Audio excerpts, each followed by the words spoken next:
Something inside, yeah, there's something inside that brings me back to you, yeah.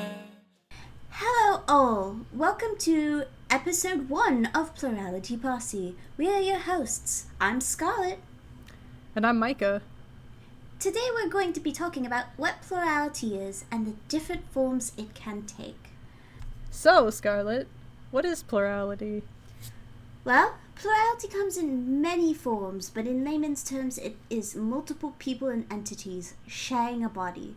Sometimes these people can talk to each other, sometimes they can't, but they all coexist in one mind. Plurality takes many forms, which we will tell you about later today. That's pretty interesting.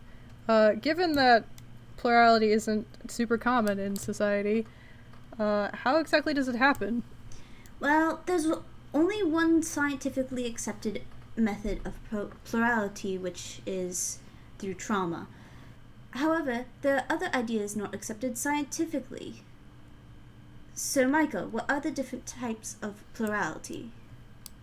There are sort of two main umbrella terms that the community has kind of accepted, traumagenic and endogenic. And it should be noted that some systems may be a combination of both. So, Scarlett, you're sort of the expert on this topic. What is a traumagenic system? We were all created through, trauma. The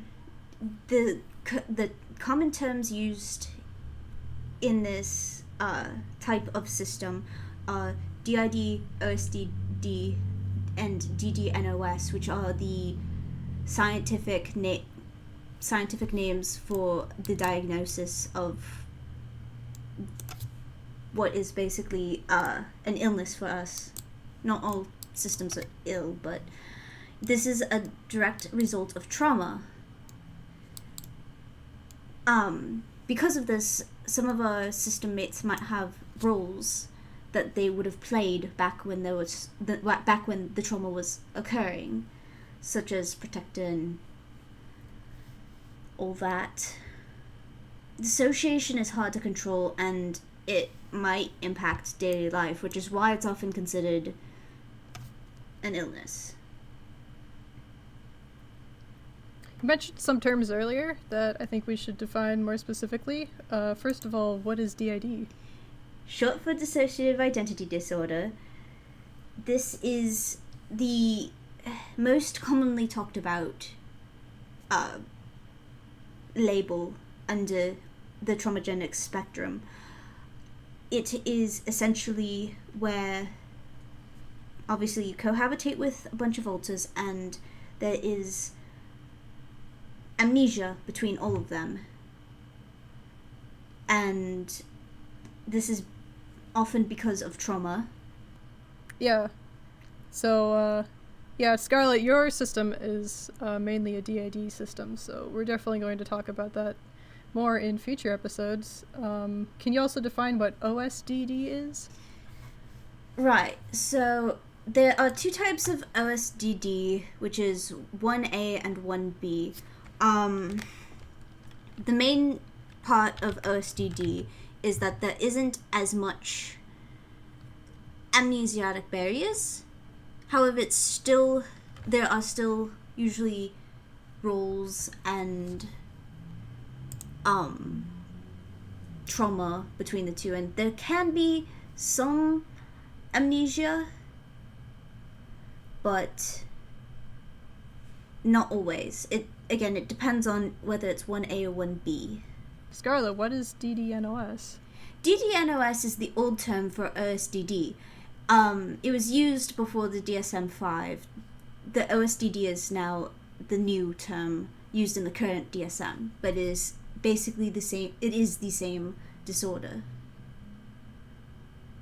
You know, it occurs to me while we're talking about old, outdated terms, some people may have heard of MPD, multiple personality disorder, which is definitely not used anymore.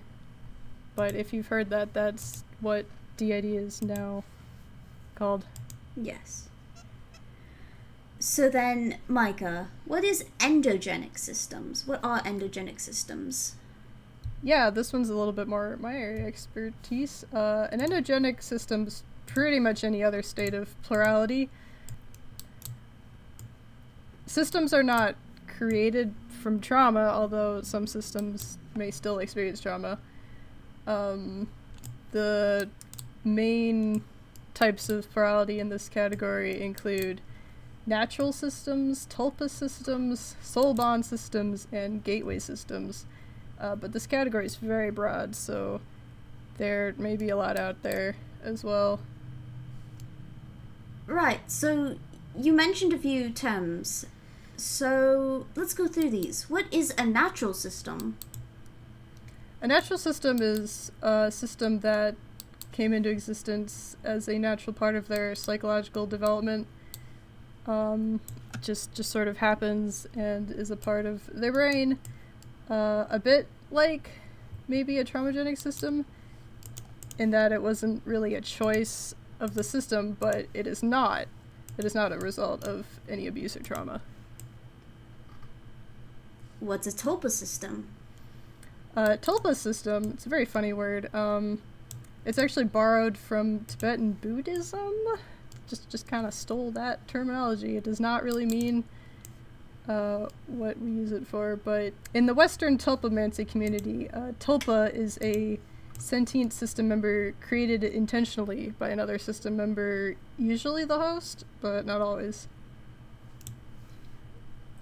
What is a soul bond system then? In a soul bond system, the term soul bond refers to a system member who has the identity of a fictional character from the work of someone either inside or outside of the system that then becomes part of the system.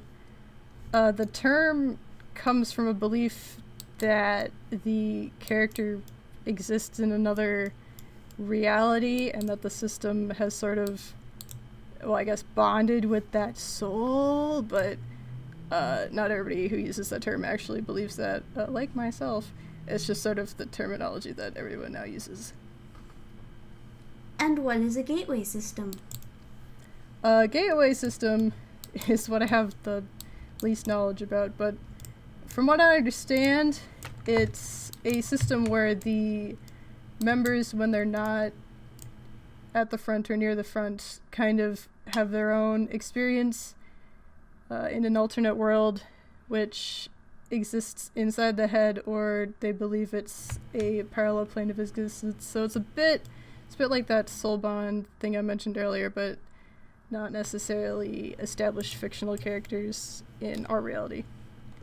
I think that's a pretty good summary of kind of the broad terms for different categories of plurality that one might encounter in the community. Like I said, there's other things too, but these are sort of the biggest categories that we've come across.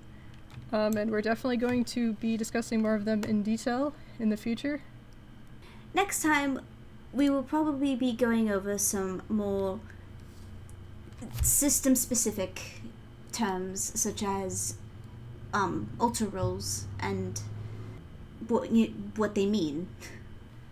Well, this has been Plurality Posse. I'm your host, Micah. And I'm Scarlett. Thank you for watching. Bye!